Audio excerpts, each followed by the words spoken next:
In the year 2008, Fred Figglehorn was the hottest thing on the internet website YouTube. He was the first user to get over 1 million subscribers. He was the golden boy of the world's biggest video sharing site. However, things were about to take a turn for the worst. As his popularity grew, so did his ego. By the end of 2009, his subscriber count had gone up to a staggering 1 billion.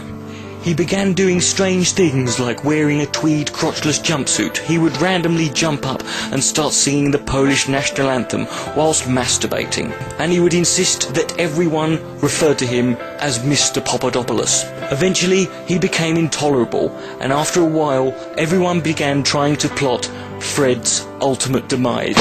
However, their attempts would not be necessary, for it would be Fred himself who would become the architect of his own downfall.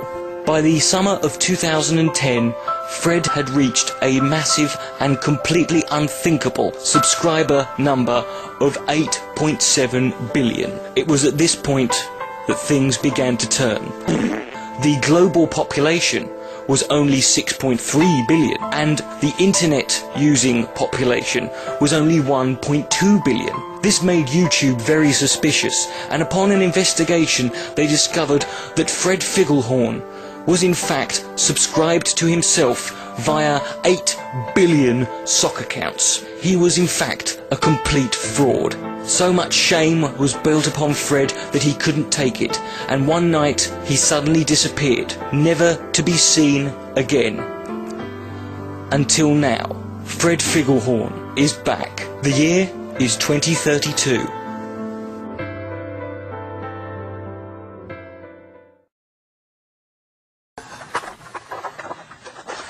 It works. It works. I'm done this so long.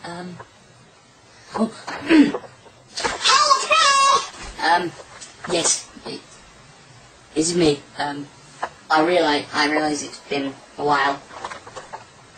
23 years, but it's been a long time. Now, I suppose you probably all want to know where I've been back when all the stuff happened. The shame was just too much for me. I couldn't take it anymore, and the scandal just broke out and it became more media-based, and I had the press, and it started off, I mean, I've got the papers still here. It's like Fred's socks, shocks, and Madonna's box. I mean, Madonna's box, what's that about? I mean, Fred buys crack from a Nazi. I mean, what the hell is this? Fred accused of badger molestation. I mean, Fred eats retarded baby. You know, Fred spends the night with 3 asexual eunuch prostitutes. Man with penises for eyes works at nursery. That's not me, but running away was the only option I had left. I'd make a phone call to the local police, and I told them that I was a religious extremist and that I was going to be assassinating the president within the next 2 days. There was no need for me to do that. It's just I was going to leave, and I thought I might as well fuck some shit up, have a bit of fun. Ironically, someone did shoot the president 2 days later, but that definitely wasn't me. I decided the best thing to do would be to go to Mexico, because I live 2 miles from the border. I could walk that in a couple of hours. So I just threw some stuff in a rucksack and left the house, turned left, heading toward the Mexico border. Unfortunately, I'd made a bit of a miscalculation, and 6 weeks later I arrived at the Canadian border, realising I should have turned right outside my house. But once you'd started. So I arrived and entered Canada, and I was deported within 6 hours because they found out I was vaguely interesting, and that wasn't what they wanted in Canada. I was taken to the Canadian immigration headquarters, shed, really. They asked me for details, and I thought, well, if I lie, end up somewhere else. So I told them that my name was Ahmed Osama Kaboom. I was 32, and I live in Sao Paulo with my wife, Deirdre. Unfortunately, they didn't take me to Brazil. They took me to a mental institution because I had been deemed to be dangerously insane. The words they used, penetrating dead children level. It was a long 4 years, particularly if you had to share a room with a man called Nigel, a chronically obese psychotic who heard voices that he believed were Spandau Ballet telling him what to do. All they were telling him to do every day was to eat as much of his own shit as possible. But I did meet a guy called Montel. He was a 75-year-old black man. He told me that he knew where there was $10 million. It was hidden in a sewer in Cambodia, and he would be happy to tell me where it was. Then he said, in return, I had to give him oral sex on the knob, cock on the dick, on the area, twice a day for a year. It's a true gambit of emotions I went through there. Sorry, but blowing Montel's genitals was not really worth any money, you know.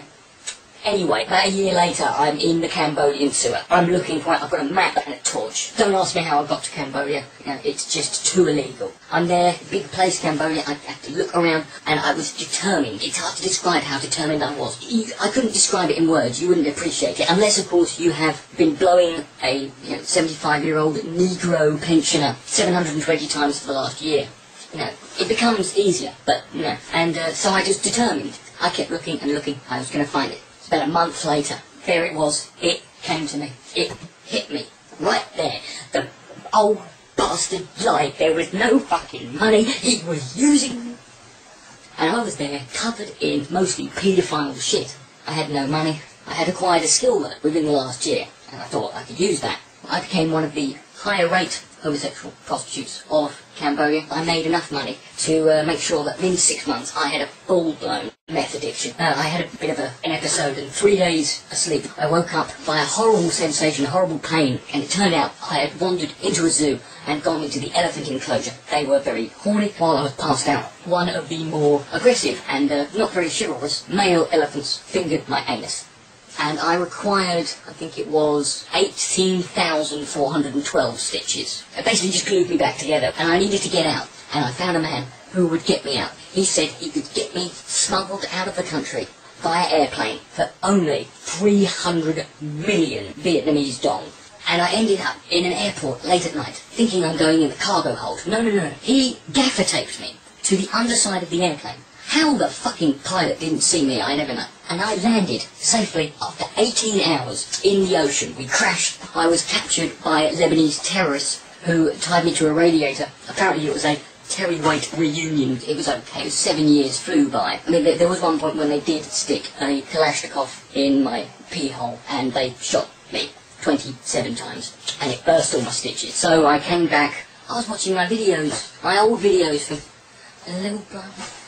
Fred goes to the dentist. Fred jumps up and down and goes, no. They're shit. They're fucking shit. No wonder I had to fucking sock account myself. I wanted to do Fred fucks the milkman. Fred gets molested by his uncle. Fred sets fire to a fucking nursing home. Google, YouTube wouldn't let me. Well, you can't stop me now, can you? Oh no, it's no more than cutesy ADHD. No, this is angry, pissed off, worn out, male prostitute, meth addicted, ripped anus, bestiality enthusiast, Fred Figglehorn.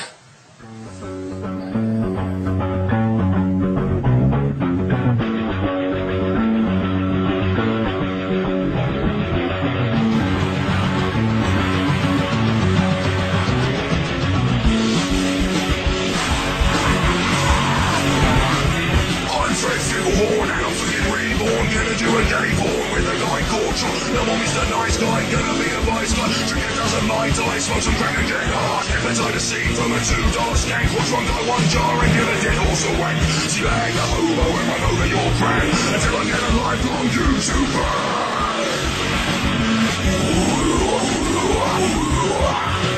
Oh yes, who am I? I'm Fred Figglehorn, you're against me, the horn. I'm gonna fuck a till dawn, leave her soul torn, magic like David Blaine. I'm completely insane, pedophile, bloodstained, shit, piss and chocolate rain. Don't fuck with me, cause you're gonna get shot when you wake up and find that I'm eating your cock bone. Own ya, drug you with pneumonia. Make a video you wish I never fucking shown ya. Yeah.